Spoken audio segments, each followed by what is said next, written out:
তোমার নাম যেমন বুবাই, আমার নাম তেমন সোনাই। ঠিক আছে, কত মিল দেখো। আর ভালো নাম, আমার ভালো নাম নীল, তাহলে নীল বলে ডাকা উচিত। আমার ডাক নাম ধরে কেন ডাকবে? আমার ডাক নামটা শুধু আমার ইউটিউবের বন্ধুরাই জানবে, আর কেউ জানবে না, যেটা Sonai Bubai official. Guys, welcome back to my channel Sonai Bubai official. তো বন্ধুরা, আজকের ব্লগটা কিন্তু অনেক ফাটাফাটি আর মজাদার একটা ব্লগ। তো চলো আজকের দিনটা শুরু করা যাক।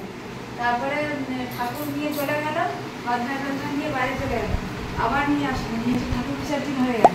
বিসর্জন হওয়ার পরে তারপরে ডাকছে ডালা নিয়ে যাবে। তো তুমি এনেছো ডালা? মানে ঘরে থেকেই জানতে পারছো পুরোটা? হ্যাঁ, তো মাইকে ফোন আছে। কে আমাকে ডাকবে কেন? আমাকে ডাকবে কেন? হ্যাঁ, ঘোরাচ্ছিল 1 ঘন্টা ঘুরিয়েছে। হ্যাঁ, ঘুমিয়ে ঘুমিয়ে বসে বসে কি, এটাই তো সিস্টেম। হ্যাঁ, আমি ঘুমিয়ে ঘুমিয়ে দেখছি সবকিছু। আরে ভাই, মন তো পড়েছে ওখানে, আর মন যেখানে সেখানে সবকিছু দেখাবে। তুমি ঘুমিয়ে থাকো, জেগে থাকো, শুয়ে থাকো, আমি সব জানি। আমার নাম ধরে দেখছি, আমি শুনতে পাচ্ছি মাইকে। হ্যাঁ, তা তুমি যাওনি? তোমার বউয়ের নাম ধরে ডাকছে, তুমি যাওনি? কি বলছিল, কি বলে ডাকছিল বলো একটু? কি বলে ডাকছিল, কি বলে ডাকছিল কে বলো? সবাই শুনবে কি বলে ডাকছিল? যে যার ডালা নিতে ইচ্ছুক চলে আসেন। তারপর নামটা বলো, কি নাম বলছিল? ভাই, আমি তো নয়, সোনাই মণ্ডল। উল্টো পাল্টা নাম ধরে ডাকছিল।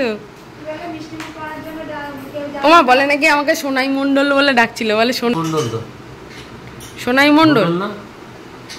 আমার নাম কি সোনাই? আমার তো এটা ডাক না। আর ভালো নাম কি? তোমার নাম যেমন বুবাই, আমার নাম তেমন সোনাই। ঠিক আছে, কত মিল দেখো। আর ভালো নাম কি? আমার ভালো নামটা কি সেটা বলবে তো? আমার ভালো নাম নীল, তাহলে নীল বলে ডাকা উচিত। আমার ডাক নাম ধরে কেন ডাকবে? আমার ডাক নামটা শুধু আমার ইউটিউবের বন্ধুরাই জানবে, আর কেউ জানবে না, যেটা সোনাই বুবাই অফিসিয়াল।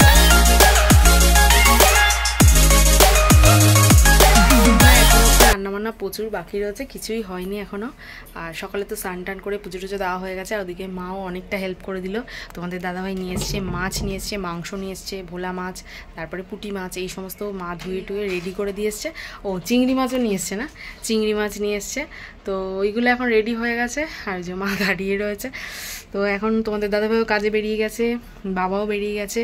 তো এখন চলো টুকটুক করে ওইগুলো রান্নাবান্না করবো, আর সবটাই তোমাদের সঙ্গে শেয়ার করছি। আজকের ব্লগ কিন্তু অনেক ফাটাফাটি হচ্ছে, তো ব্লগটা আজকে পুরো দেখে।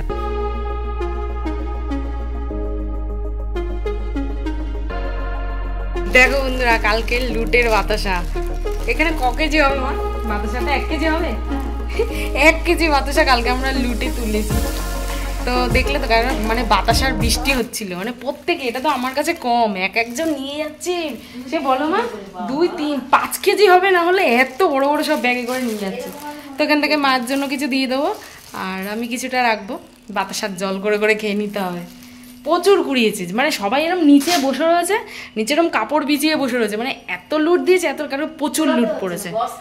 বস্তা বস্তা, হ্যাঁ, করাতেও হচ্ছে না, সব সামনেই পড়ে রয়েছে বস্তা বস্তা। মানে সবার মানসিক থাকে, এবার এক একজন এক এক রকম মানসিক করে। এবার শীতলাতলার ওখানেও লুট দিয়েছে, আবার যখন রাতে কালী পুজো হয় তখনও লুট দিয়েছে। এক একজনের যেমন মানসিক থাকে তেমন। আর আমার ননদ তো লুট চড়িয়ে এত মজা পেয়েছে, 3 কেজি বাতাসার লুট দিয়েছে। ওই অপারেশন হলো, তার জন্য মনে হয় মানসিক করেছিল। এবার এত মজা পেয়েছে, বলে সামনে বছর 10 কেজি বাতাসা নিয়ে আসবো। এত ভালো লাগছে। লাস্টে আবার দোকান থেকে কিনে আবার লুট দিয়েছে। বলে কি সুন্দর, বলে এটাই তো মজা। আমি যে আসো না। এদিকে আদা রসুন ছাড়াচ্ছে, আর মাংসের জন্য আলু কাটতে দিয়েছি। এই যে মা এখন আলু কাটছে। এই যে, তা কি হয়েছে, এই যে কাটছে আলু। আর এদিকে হচ্ছে মাংস। আর এদিকে দেখো পায়ের মধ্যে বরফ দিয়ে বসে রয়েছে, পায়ে ব্যথা করছে তাই জন্য। আর এই যে এঁচোড় দিয়ে গেছে শোভনদা, এঁচোড় পাঠিয়েছে। এই যে তোমাদের দাদা ভাইয়ের বন্ধু এঁচোড় পাঠিয়েছে, গাছের এঁচোড়। ওগুলো খেতে ভালো লাগবে চিংড়ি মাছ দিয়ে।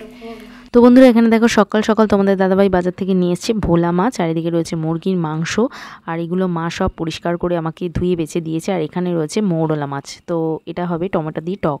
আর এখানে দেখো মাছ ভাজাগুলো আমি ভেজে রেখে দিয়েছি। আর এখানে আমি আম, এটা হচ্ছে চাটনি হবে, আমটা কেটে বসিয়ে দিয়েছি। হিঞ্চে শাক, এই যে মা নিয়ে এসছে হিঞ্চে শাক।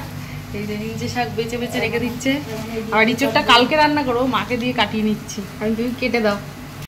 এঁচড় কাটা শিখিয়ে বলছি, এরম করে এঁচড় কাটবি, খপা ঘপ। দেখো আবার হাত কেটে ফেলো না আমার এঁচড় কাটা শেখাতে গিয়ে। সাটা সাট কুমড়োর ঘ্যাট। আমাদের কেটে অভ্যাস আছে। কেটে অভ্যেস আছে? আমি সেদিনকে এঁচড় ছাড়া থেকে আমার কতক্ষণ টাইম লেগেছে। আস্তে কাটে, তোমার হাত তো একদম হেভি ধার। বটিটা কাটবে, হ্যাঁ বটিটা খুব ধার। ফটাফট করে কাটবো, ফটাফট। মোড়লা মাছ ভাজা হচ্ছে, আর এখানে হচ্ছে শুক্তোটা বানাবো। আর এখানে দেখো মায়ের প্রায় এঁচড় কাটা হয়েই গেছে, তো এটা এখন কেটে ফ্রিজে রেখে দেবো, এটা কালকে বানাবো। আর এটা সেই গতকালকের মেলা থেকে কিনেছিলাম ঘুগনি, তো সেটা আমি খাইনি, ফ্রিজে রেখে দিয়েছিলাম, সেটা এখন বের করেছি খাবো বলে। আর এখানে ভিজিয়ে রেখেছি বাতাসার জল। গতকালীন রান্না এখনও শেষ হয়নি, এখনও চলবে, এরকম অবস্থায় রয়েছে। তো আজকে ঝটপট করে কী কী রান্না করলাম চলো তোমাদেরকে একবার দেখাই। তো বন্ধুরা চলো দেখে নাও আজকের মেনুতে কি কি আছে। আজকে প্রথমেই যেটা রয়েছে সেটা হচ্ছে হেলেঞ্চা শাকের বড়া, এটা খুব টেস্টি হয়েছিল খেতে। আর এই যে মোরলা মাছ আর কাঁচা টমেটো দিয়ে একটা তরকারি, আর রয়েছে শুক্তো বাঁধাকপির তরকারি, আর এখানে রয়েছে চাটনি। তো আমের চাটনিটা কিন্তু খুব সুন্দর হয়েছিল খেতে। আর এখানে এই যে পাঁপড় ভাজাগুলো দেখছো, এগুলো হচ্ছে মেলা থেকে কালকে কিনেছিলাম, তো সেগুলো একটু ভাজলাম। আর এখানে হচ্ছে আমার মোস্ট ফেভারিট চিকেন, আর তারপরেই রয়েছে ভোলা মাছের ঝাল। তো সব মিলিয়ে রান্নাগুলো আজকে সেই হয়েছিল। এখন হচ্ছে দুপুরের লাঞ্চ আমাদের কমপ্লিট। আর এখন দেখো কি খাচ্ছি, এটা হচ্ছে আচার, সেই আমার পিসি শাশুড়ি দিয়ে গেছিলো আচার। এটা হচ্ছে সেই তেঁতুলের আচার, দারুণ টেস্টি। মারও খাওয়া হয়ে গেছে। ছাদে অনেকগুলো জামা কাপড় রয়েছে, এই যে মা আজকে সব কেচে দিয়েছে, তো এগুলো এখন তুলবো। মাকে বলছি আজকে থেকে যেতে, থাকবে না, তো একটু পরেই বেরিয়ে যাবে। কিছুক্ষণ আগে খাওয়া দাওয়া করেছে, এখন একটু রেস্ট নিয়ে তারপরে মা চলে যাবে। তো উপরে দারুণ হাওয়া চলছে, তো এখন ছাদে জামা কাপড়গুলো তুলে নিয়ে নিচে যাবো, তারপর নিচে কি একটু রেস্ট করবো। এখন আর তেমন কোনো কাজ নেই। আজকে সারাদিন মানে আমিও বসিনি, মাও বসিনি, মা দিকে আমাকে কেটে দিচ্ছে, রান্না করছি, মাও রান্না করছে। এই যে গরম শুরু হলো, আর এই দুবার করে স্নান করা চালু হলো। আজকে কেমন ওয়েদারটা মেঘলা মেঘলা লাগছে, জানি না বৃষ্টি হবে কিনা। তো এখন হচ্ছে গাটা ধুলাম, ধুয়ে একটু স্নান করলাম, মানে সারাদিন পুরো যুদ্ধ হলো দেখলেই। সমস্ত রান্না বান্না হলো, এখন মা যাবে বাড়িতে, রেডি হচ্ছে, বলছে একটু দেরি করে যাও, হবে না এখন তাড়াতাড়ি যাবে, বলে না আমি একা একা যাবো। তো মায়ের সাথে এখন যাবো, আমাদের কাছে অনেকগুলো সজনে ডাঁটা হচ্ছে, তো চলো দেখা যাক পারি কিনা। লোকই রয়েছে, এখন দেখি মাকে যদি পেরে দিতে পারি। চলো যাওয়া যাক। এই যে মায়ের ব্যাগ ট্যাগ সব গোছানো হয়ে গেছে, এই দেখো মার ব্যাগ পুরো রেডি, চলে যাবে, থাকবে না। বলছি আজকে এটা থেকে যাও, না চলে যাবো। আসলে বাবা রয়েছে তো ওই জন্য, বাবার অফিস রয়েছে, না গেলে হবে না। ওই যে কী করছে দেখো, দেখো আমের পাতা জোগাড় করেছে, আমের পাতা কালকে বৃহস্পতিবার তাই।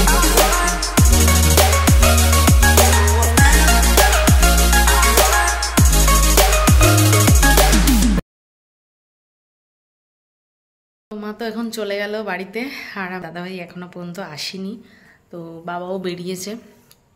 তো চলো এখন একটু ঘরে যাই, একটু সারাদিন একটু রেস্টও হয়নি, মায়েরও অনেক কষ্ট হয়ে গেছে। তো বাড়িতে গিয়ে আবার কাজ কাম আছে, তো মেয়েদের লাইফটাই এরকম, কাজ আর কাজ আর কাজ। তো এখন একটু আমার রেস্টের টাইম, এখন একটু রেস্ট করব, কারণ সারাদিন মার সাথে বক বক করেই টাইম কেটে গেছে। আর বক করারও সেইভাবে টাইম হয়নি, মানে কাজ করতে করতেই টাইমটা যে কোথা থেকে কেটে গেছে নিজেরাই বুঝতে পারলাম না। সারাদিন রান্না করলাম, এই করলাম ওই করলাম, মা তো দেখলে আমাকে কত হেল্প করে দিল, আমিও রান্না করলাম, মাও একটু রান্না করলো আমার সাথে, আবার সবজি টবজি সমস্ত কিছু কাটিং করে দিল। তো এই করতে করতেই পুরো টাইমটা আজকে চলে গেল। সেইভাবে যে বসে আড্ডা মারা বা গল্প এখানেই এন্ড করছি। আজকে হচ্ছে বাবা ফুচকা খাবে না, বাবা হচ্ছে রসগোল্লা দিয়ে মুড়ি খেয়েছে, ওই জন্য খাবে না, ওই জন্য ফুচকা বেশি হয়ে গেছে, তাই জন্য বলছে কেন এত নিয়ে আসলাম, শুকনো খেয়ে নাও, টক জল খেতে হবে। তো আশা করি আজকের ব্লগটা তোমাদের খুব খুব ভালো লাগলো, যদি ভালো লাগে অবশ্যই একটা লাইক শেয়ার কমেন্ট করে দেবে। তো চলো আজকের মতো টাটা এন্ড গুড বাই, আবার কালকে হাজির হয়ে যাবে ঠিক এই সময় একটা সুন্দর ব্লগ নিয়ে। চলো আজকের মতো টাটা।